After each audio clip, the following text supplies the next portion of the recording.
Hi అండి, నేను మీ అల్లుడు శ్రీను. ముందుగా ఈ వీడియో చూసే ముందు పక్కన మన ఛానల్ కనపడుతుంది కదా, అల్లుడు శ్రీను టీపీజీ. ఆ ఛానల్ సబ్స్క్రైబ్ చేసుకోండి. ఇప్పుడు వీడియోలోకి వెళ్తే పుష్ప 2 ద రూల్. ముందుగా ఇందులో నటినట్లు అల్లు అర్జున్, రష్మిక మందాన, వాహిద్ ఫజిల్, రావు రమేష్, జగపతి బాబు, జగదీష్, సునీల్, అనసూయ. సో కాల్ మ్యాక్సిమం పుష్ప 1లోనే మొత్తం అందరూ పుష్ప 2లో నటించారు.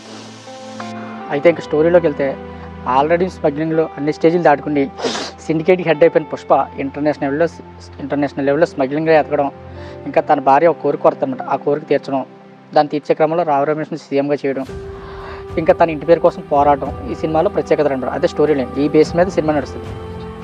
ఇంకా స్టోరీ విశ్లేషణలోకి వెళ్తే సినిమాకి బలం ఇద్దరు, ఒకటి అల్లు అర్జున్, రెండు Devisri Prasad. Pushpa 2 one man show అనమాట. కేవలం అల్లు అర్జున్ బేస్ చేసుకుని ఈ సినిమా తీశారు. స్టోరీ బేస్డ్ మూవీ కాదు, అల్లు అర్జున్ బేస్ చేసుకుని మాత్రమే ఈ సినిమా తీశారు. ఎందుకు ఇలా ఖచ్చితంగా చెప్తున్నానంటే, మనం మొదటి నుంచి అనుకున్నట్టే ఈ సినిమాలో జాతర ఎపిసోడ్ ఈ సినిమాలో అయితే చాలా కీలకం.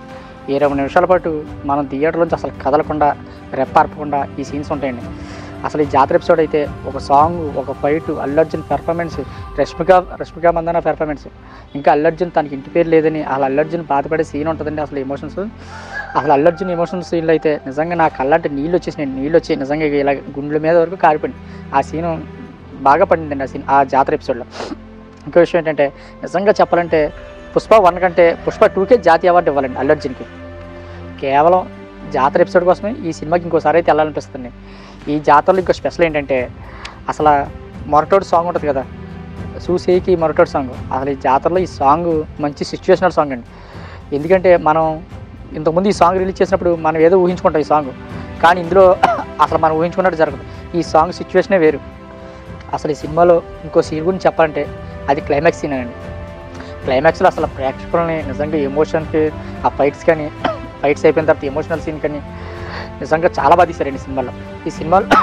ఈ సినిమాలో ఇంకో పాయింట్ ఏంటంటే, మన పుష్ప 1 సినిమాలో ఆ ఎస్పీని దాటించుకుని సరుకుని ఎలా బయటికి తీసుకెళ్తారో ఇందులో కూడా అంతే. అయితే ఇందులో ఏంటంటే దానికి దీనికి తేడా, ఆ స్టేట్ బార్డరు, అది జిల్లా బార్డరు, ఇదేమో నేషనల్ బార్డర్, ఇంటర్నేషనల్ బార్డర్ అనమాట. ఆ సీన్ కూడా చాలా బాగా తీశారండి. ఇంకా అల్లు అర్జున్ గురించి మనం ఎంత చెప్పుకున్నా తక్కువే. ఇంకా హీరోయిన్ గురించి చెప్పాలంటే రష్మిక గురించి పుష్ప 1 లాగే పుష్ప 2లో కూడా రష్మిక పెర్ఫార్మెన్స్ అయితే ఎరగదీసేస్తుంది. డ్యాన్స్లో కానీ గ్లామర్లో కొంచెం డోస్ పెంచినప్పటికీ కూడా వాళ్ళు ఎక్కడ కూడా తగ్గలేదు అన్నట్టుగా చేసింది. ముఖ్యంగా జాతర ఎపిసోడ్లో తనకి 3 నిమిషాల సీన్ ఉంటుందండి. ఆ 3 నిమిషాల సీన్ అయితే నిజంగా తను చెప్పే డైలాగులకి కళ్ళకి నీళ్ళు వచ్చేస్తాయి చెప్పాలంటే.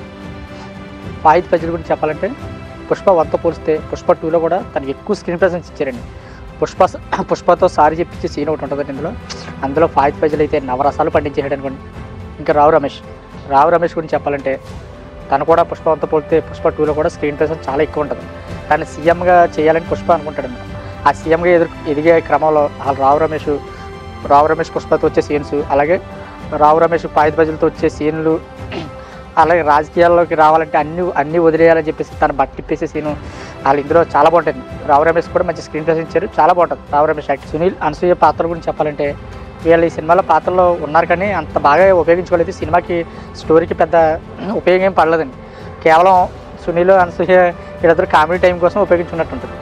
ఇంకా దేవిశ్రీ ప్రసాద్ గురించి చెప్పాలంటే దశాబ్దం పాటు, అంటే 10 సంవత్సరాల పాటు తెలుగు సినిమా రంగాన్ని, మళ్ళీ తెలుగు సినిమా ప్రేక్షకుల్ని తన మ్యాజిక్తో వాళ్ళు ఉర్రు తొలగించేసి గత కొన్ని సంవత్సరాలుగా గడ్డు పరిస్థితిని ఎదుర్కొంటున్నాడండి. ఎందుకంటే తన నమ్మిన డైరెక్టర్లో తన మధ్యలోనే వదిలేసి వెళ్ళిపోయారు. అంటే ఉదాహరణకి ఇప్పుడు త్రివిక్రమ్ శ్రీనివాస్ ఉన్నాడు. త్రివిక్రమ్ శ్రీనివాస్ ఎంత మంచి, దేవిశ్రీ ప్రసాద్ వీళ్ళిద్దరు కాంబినేషన్లో ఎంత మంచి హిట్స్ వచ్చినాయండి. ఒక జులాయి కానీ, జల్సా కానీ, అత్తారింటి దారేది కానీ, సన్ ఆఫ్ సత్యమూర్తి, అలా వీళ్ళ కాంబినేషన్లో వచ్చిన సినిమా అన్నీ మ్యాక్సిమం హిట్స్ అయిపోయినాయి. దాని తర్వాత బోయపాటి శ్రీను కూడా అంతే. ఇప్పుడు దేవిశ్రీ ప్రసాద్ పూర్తిగా వదిలేశాడు. మరి కొరటాల శివతో మిర్చి, శ్రీమంతుడు, జనతా గ్యారేజ్, భరత్ అని నేను, అసలు ఆ మూవీస్లో సాంగ్స్ ఎంత బాగుంటాయండి. ఇప్పుడు కొరటాల శివ కూడా దేవిశ్రీ ప్రసాద్ని వదిలేశాడు. అసలు తనకు మూవీస్ కూడా ఇవ్వడంలా. వీళ్ళతోనే కదా అసలు దేవిశ్రీ ప్రసాద్ ఎక్కువ సినిమాలు అయితే తీసింది. ఇంకా సుకుమార్తో అయితే నిజంగా సుకుమారు దేవిశ్రీ ప్రసాద్ నమ్మిన ప్రతిసారి కూడా దేవిశ్రీ ప్రసాద్ తన నమ్మకాన్ని అయితే నిలబెట్టుకున్నాడు. ఈ సినిమాకి అంతే. ఈ సినిమాకి కూడా అల్లు అర్జున్ సగం బలం అయితే మిగిలిన సగం బలం దేవిశ్రీ ప్రసాద్ మ్యూజిక్ అనమాట. వాళ్ళు ఈ సినిమాలో మ్యూజిక్ కానీ, దాని పిక్చరైజేషన్ కానీ నిజంగా అయితే చాలా బాగా కుదిరండి. మనం ఈ సినిమా చూసిన తర్వాత పాత దేవిశ్రీ ప్రసాద్ మళ్ళీ మనం గుర్తుపోతామన్నమాట.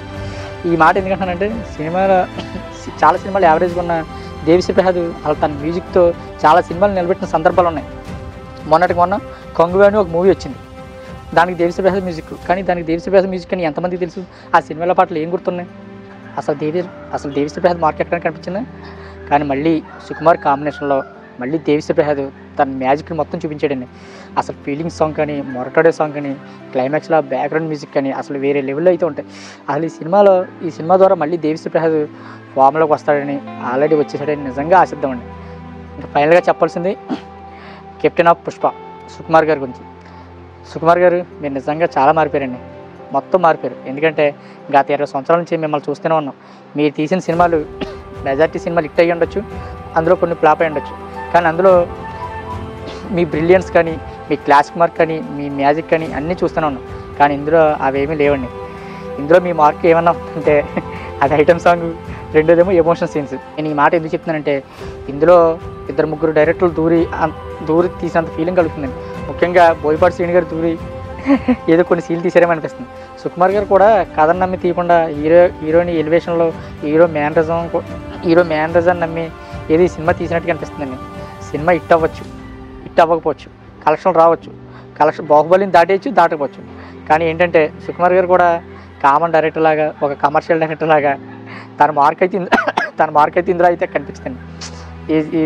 అది నేను చాలా జీర్ణించుకోలేకపోతున్నాను. నేను చాలామంది సగటు అభిప్రాయం అయితే ఇదే, అలా సుకుమార్ గారు మార్క్ ఏంటండి అలా. సరే, ఎనీవే సినిమా అయితే చాలా బాగుందండి. 1-2 సార్లు చూడొచ్చు సినిమా. దీనికి నేను ఇచ్చే రేటింగ్ ఏంటంటే 3.25. ఇప్పుడు ఈ సినిమా గురించి రివ్యూ చెప్తున్నాను కదా, ఇది నేను మీకు చెప్పే పద్ధతి నచ్చేటైతే పక్కన మన ఛానల్ కనబడుతుంది కదా, అల్లుడు సినీ టీపీ, ఆ ఛానల్ సబ్స్క్రైబ్ చేసుకోండి. కుదిరితే లైక్ చేయండి, వీలైతే షేర్ చేయండి. జై హింద్.